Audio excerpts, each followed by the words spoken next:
Welcome to Proving Segment Relationships. So today we're going to talk about writing geometric proofs, but only on segments. So I want to go through some things about writing a proof. Anytime you start a proof, you should be able to at least start it, because whatever the given is always your first statement, and the reason is always going to be given, so you can at least write that down. Also, your last statement is whatever it asks you to prove, but the reason is never proved, so you're never going to put a reason of prove on there.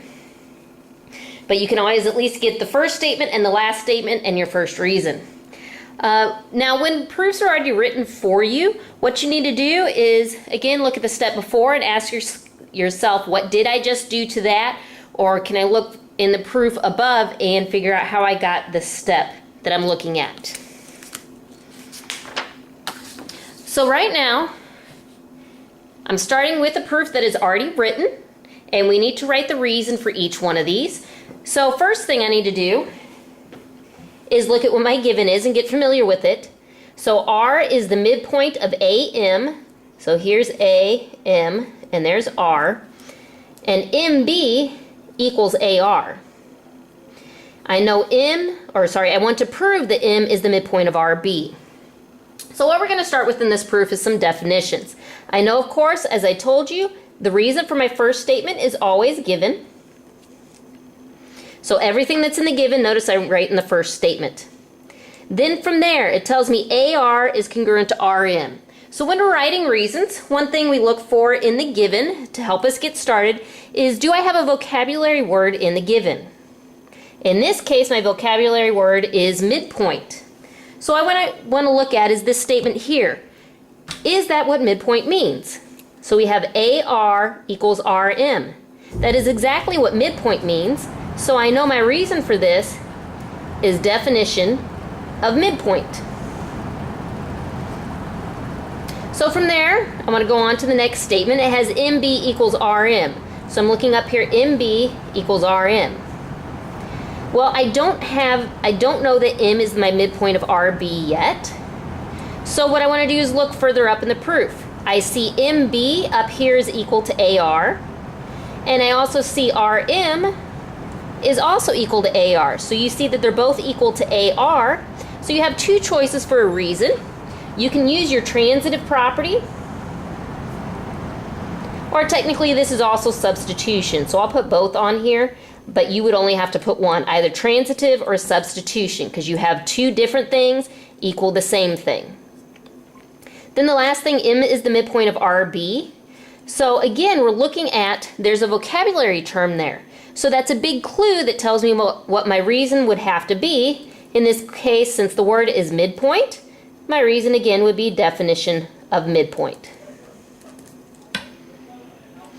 So what I want you to do, take a look at some of these. I have a proof mostly written out for you here. And it does not show you a diagram, but if we look at this, GD is congruent to BC, BC is congruent to FH, and then we have GD is congruent to FH, so transitive, so we just saw that. Again, it gives me another given of FH is congruent to AE, so I have GD is congruent to AE because GD was here and AE there, so transitive. I want to know, how do we know AE is congruent to GD? So take a look at that and see if you can figure out your property. Okay, next thing, another part of the proof besides definition is our segment addition postulate. We talked about that in chapter 1, where we know AB plus BC equals AC. So your part plus part equals whole. So I told you, I had you writing that equation in chapter 1 so we could get used to it, so we can now use it in chapter 2. So what we're going to do is we're not going to write an entire proof. So it's not given to you, and this will take some practice. Again, remember, we start with statement and reason.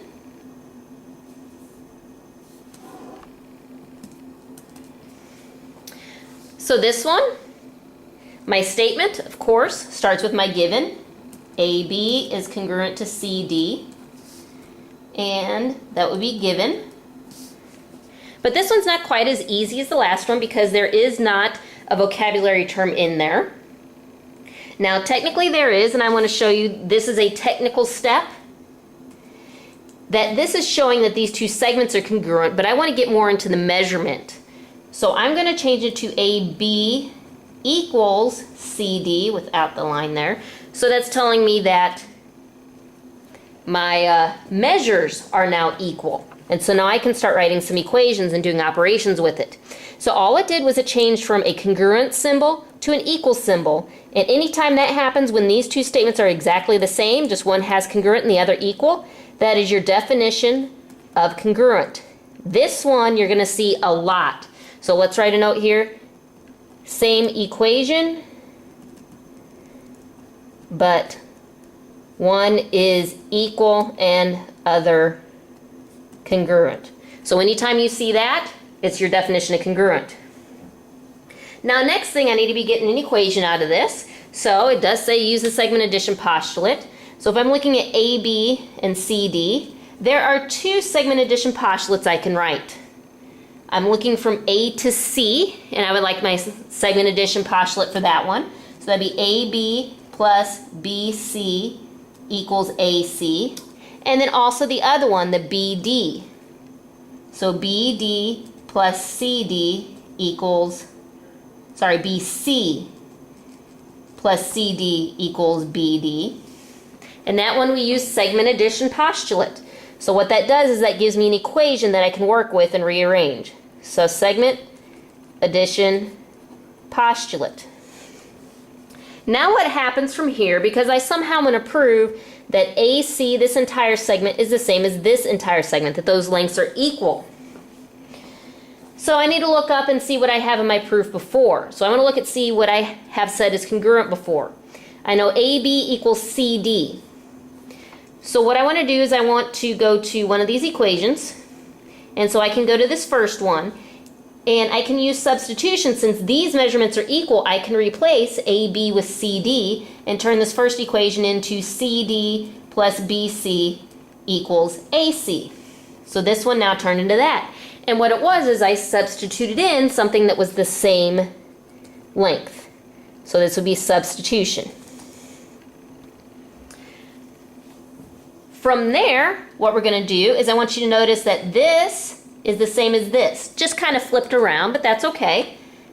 So because BD and AC equal the same equation, I know that AC has to equal BD because they equal the same things that are added together. Your BC and CD. That will also be your substitution.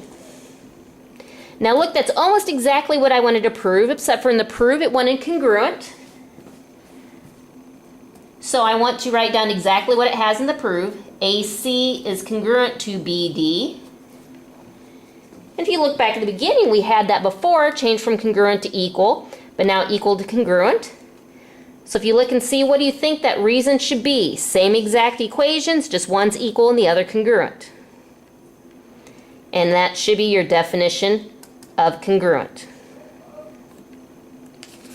So what I want you to do is I want you to take a look at this proof that is written and see if you can fill in the blank there.